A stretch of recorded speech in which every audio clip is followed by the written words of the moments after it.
And I want to bring in two of India's foremost defense journalists who've joined me as we brought this news break to our viewers and readers here at the India Today group. Sandeep, you've written extensively about this entire controversy between the Ordnance Factory Board and the Indian Army in the current issue of the magazine as well. And I urge all of our viewers to read it.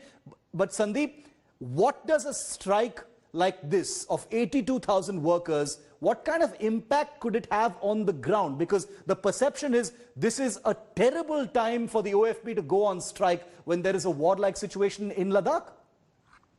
Absolutely, Shiv. And we are looking at a very unprecedented situation. I mean, one cannot recall the last time that a strike of such a magnitude was called for at the Ordnance Factory. There are over 80,000 employees, 41 factories all across the country. And even as we speak, the ordnance factories are producing the equipment that our troops need in the front lines. I mean, whether it's ammunition, it's clothing, it's tents, yes, food, all of these are being produced by the ordnance factories. So the implicit threat is that if the government does not slow down on the corporatization plan that they have, and the government is very determined to go ahead with corporatization. Unions are saying that we are going to go on an indefinite strike from the 12th of October.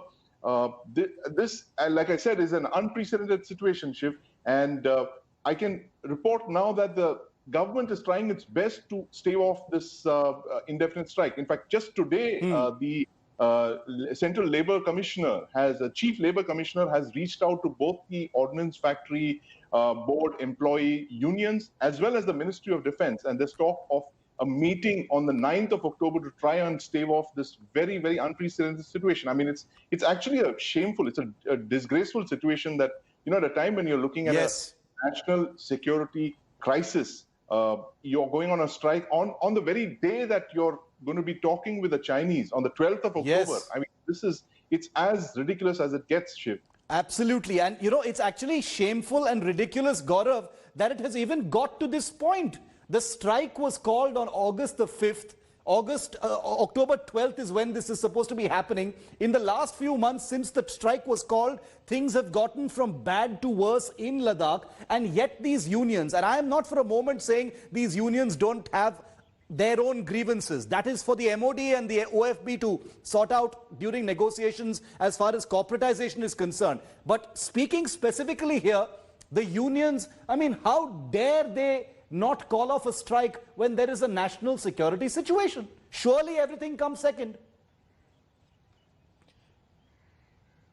Shiv, you're absolutely right. This is more than just a national security situation on the China front. Remember, there are ceasefire violations happening every day on the Pakistan front. That's where the artillery is also going off at this point of time. So India is facing a two-front situation.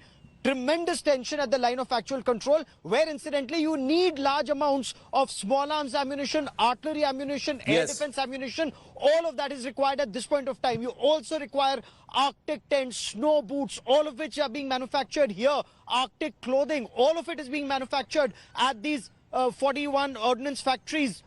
The oldest factory, incidentally, Shiv, as you and Sandeep well know, came up in 1801 in Koshipur in Kolkata. The latest in Amethi, where the AK-203 guns are to be made. And these people at this point of time are threatening to go on a strike when you have enemy at both your gates. Enemy at the Pakistan front, enemy at the China front. And these 80,000 workers are threatening to go on a strike, holding a gun to the government's head. Either you stop corporatization or we'll go on a strike. And what is corporatization, Shiv? Of the 170 kinds of ammunition that is manufactured, 74% has failed to meet quality control. Of the kind of ammunition that is required, only 49% is being manufactured. So they are overstaffed, overpaid, as the government at times says, and underworked. What is also damning, Shiv, whether it's the Kelkar committee, the Shiketkar committee, there are multiple committees from 2000 to 2020 that have recommended this corporate culture, but it's not happening because these 80,000 workers threaten to go on a strike. Sandeep, for a moment, I don't want our viewers to think that we are not balanced in our reporting of this big breaking story, because as all three of us, Sandeep, Gaurav and I, have always said, there are many good things that the ordnance factories have done under great constraints, but At one point, there needs to be a breaking point, and the legacy of the past needs to be left behind. They need to start functioning in the modern day, and that's what corporatization is really all about. There needs to be accountability. Sandeep, moving forward now, is there, has the OFB run out of excuses now? They've been, like you've said in your report, they've been fighting against this modernization, corporatization effort for about a quarter century now. Is it like game over as far as the past is concerned? They don't have a choice now.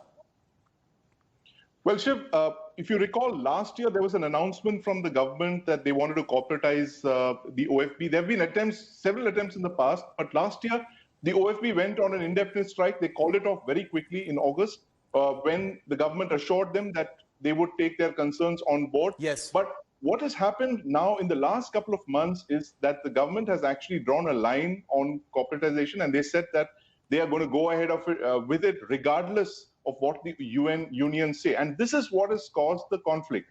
The OFB unions have a point. They say that, look, we have not been consulted. The government has not told us what they really want to do with the OFB. We've not been consulted about such a huge issue which changes the entire, the whole architecture of the Ordinance Factory Board. There's 80,000 employees. We really don't know what's going to happen to us once the factories are corporatized. So the government has not really opened a dialogue channel with the OFB, and that is what has really worried them a lot. But the fact is, Shiv, that like I mentioned, the government is very keen on completing corporatization. There's a group of ministers headed by the Defense Minister Rajnath Singh. There's consultants that have been appointed to look at the way forward. I think the government has pretty much made up its mind on corporatization. They said, like, enough with it now. It's been 20 years. Let's see if it finally does work out, because the fact is right now there is a situation in Ladakh and there cannot be any missteps. India cannot afford it. We'll have to see how it goes. Thanks very much, Gaurav and Sandeep, for joining me on that big